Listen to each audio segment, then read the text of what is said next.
നരേന്ദ്രമോദിയും കേന്ദ്ര സർക്കാരിനെയും വീണ്ടും പ്രശംസിച്ച് ശശി തരൂർ രംഗത്തെത്തി. ലണ്ടനിൽ നടത്തിയ പ്രസംഗത്തിലാണ് തരൂരിന്റെ പ്രശംസ. ഇന്ത്യയിൽ ശുഭകരമായ മാറ്റങ്ങൾ ഉണ്ടാകുന്നുവെന്നും ഊർജ്ജസ്വലമായ നേതൃത്വത്തിന് കീഴിലാണ് ഇത് സംഭവിക്കുന്നതെന്നും ശശി തരൂർ പറയുന്നു. കോൺഗ്രസിന്റെ ഇടതുപക്ഷ നയങ്ങളിൽ നിന്നും ഇന്ത്യ മാറിയെന്നും തരൂർ പറഞ്ഞു വെക്കുകയാണ്. വിവരങ്ങളുമായി ചേർന്നത് ഗൗതം ആമ്രകുജമാണ്. ഗൗതം, ഈ പറഞ്ഞു വെക്കുന്നത് പോലെ വലിയ രീതിയിലുള്ള സംയമനമാണ് നേതാക്കളൊക്കെ തരൂരിന്റെ കാര്യത്തിൽ പാലിച്ചു വരുന്നത്. തരൂർ മുൻപൊക്കെ പറഞ്ഞു വെച്ചതുപോലെ ഇന്ത്യക്ക് പുറത്തേക്ക് നമ്മൾ ഒന്നാണ് എന്നുള്ള ചിത്രം എത്തിക്കുകയാണ് വേണ്ടത്. അതിനുവേണ്ടിയുള്ള പരാമർശങ്ങൾ നടത്തുന്നു എന്നുള്ളത് തന്നെയാണ്. ചിലപ്പോൾ ഈ പറഞ്ഞു വെക്കുന്നതിലും അതേ വാദഗതികൾ തന്നെയായിരിക്കാം ഉയർന്നേക്കുന്നത്. പക്ഷേ അപ്പോഴും അവിടെ വലിയ പ്രതിസന്ധി നേരിടുന്നത് കോൺഗ്രസ് നേതൃത്വമാണ്. താഴെ തട്ടിൽ വരെയുള്ള പ്രവർത്തകരാണ്. ഈ സാഹചര്യത്തെ എങ്ങനെയാണ് നോക്കിക്കാണാൻ കഴിയുക ഗൗതം?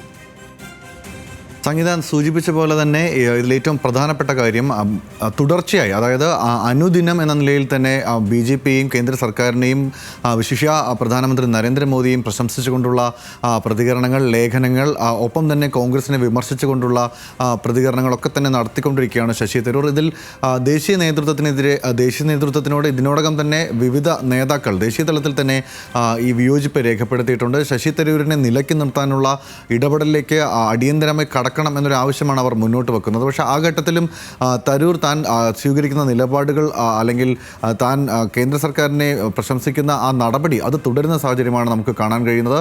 ഏറ്റവും ഒടുവിൽ നമുക്കറിയാം, നെഹ്റു കുടുംബത്തെ അടിയന്തരാവസ്ഥയുടെ ഒക്കെ പശ്ചാത്തലത്തിൽ വിമർശിച്ച ലേഖനം അത് വലിയ ചർച്ചയായി മാറിയതിൻ്റെ തൊട്ടടുത്ത ദിവസമാണ് ലണ്ടനിൽ നടത്തിയ പ്രസംഗവുമായി ബന്ധപ്പെട്ടുള്ള വിശദാംശങ്ങൾ പുറത്തു വരുന്നത്.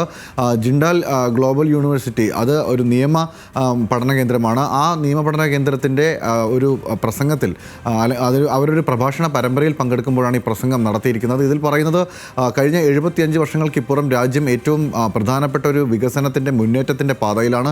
അതിന് നേതൃത്വം നൽകിക്കൊണ്ടിരിക്കുന്നത് ഊർജ്ജസ്വലമായ പ്രധാനമന്ത്രി നരേന്ദ്രമോദിയുടെ കീഴിലുള്ള ഒരു സർക്കാരാണ്.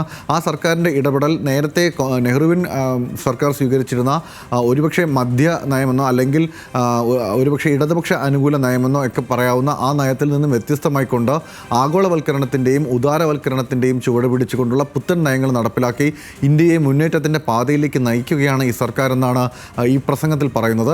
ഇതോടുകൂടി തന്നെ ശശി തരൂർ അന്താരാഷ്ട്ര തലത്തിൽ ഒരുപക്ഷെ കോൺഗ്രസിനെ താറടിച്ച് കാണിക്കുന്ന തരത്തിലുള്ള ഒരു പ്രതികരണം നടത്തുന്നതിന് മറുവശത്ത് രാജ്യത്തെ BJP നയിക്കുന്ന കേന്ദ്ര സർക്കാരിനെ പ്രശംസിക്കുകയും ചെയ്യുകയാണ്.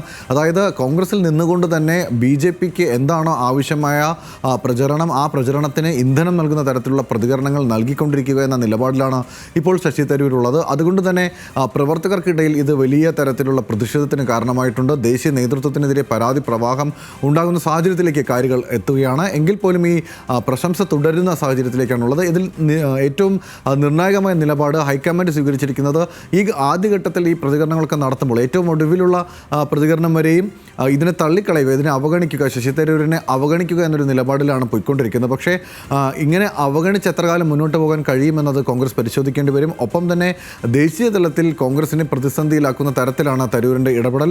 ഒപ്പം തരൂരിന് ലഭിക്കുന്ന സ്വീകാര്യതയെ സംബന്ധിച്ച് അത് കോൺഗ്രസിൻ്റെ പ്രധാനപ്പെട്ട ഒരു ആശങ്കയാണ്.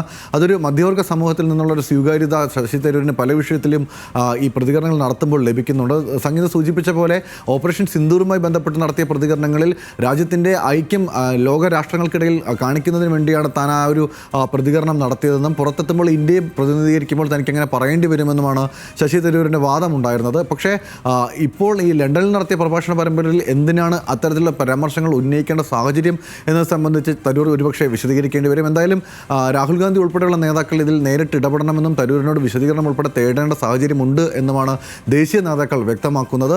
അങ്ങനെ ഒരു നടപടിയിലേക്ക് കടക്കുകയാണെങ്കിൽ ഒരുപക്ഷെ അത് വലിയ തരത്തിലുള്ള വാർത്തയായി ചർച്ചയായി മാറുന്ന സാഹചര്യം ഉണ്ടാകും. ഒരു കാര്യം കൂടിയുള്ളത്, കോൺഗ്രസ് ഇപ്പോൾ തീരുമാനിച്ചിരിക്കുന്നത് BJPയിലേക്കുള്ളൊരു യാത്രയുടെ പാതയിലാണോ ശശി തരൂർ എന്നൊരു ആശങ്ക എല്ലാവരുടെയും ഉള്ളിലുണ്ട്, പ്രവർത്തകർക്കിടയിൽ, പ്രത്യേകിച്ച് താഴെത്തട്ടിലെ പ്രവർത്തകർക്കിടയിലുണ്ട്. ആ ആശങ്കയെ ഇന്ധനം നൽകി പ്രോത്സാഹിപ്പിക്കുന്ന തരത്തിലേക്കുള്ള ഇടപെടലുകൾ വേണ്ട എന്നതുകൂടിയാണ് കോൺഗ്രസിൻ്റെ ഈ ഒരു പ്രതികരണം ഉൾപ്പെടെ അല്ലെങ്കിൽ വിശദീകരണം ഉൾപ്പെടെ തേടാത്ത നിലയിലുള്ള അവഗണന എന്നുകൂടി വേണം മനസ്സിലാക്കാൻ സംഗീത.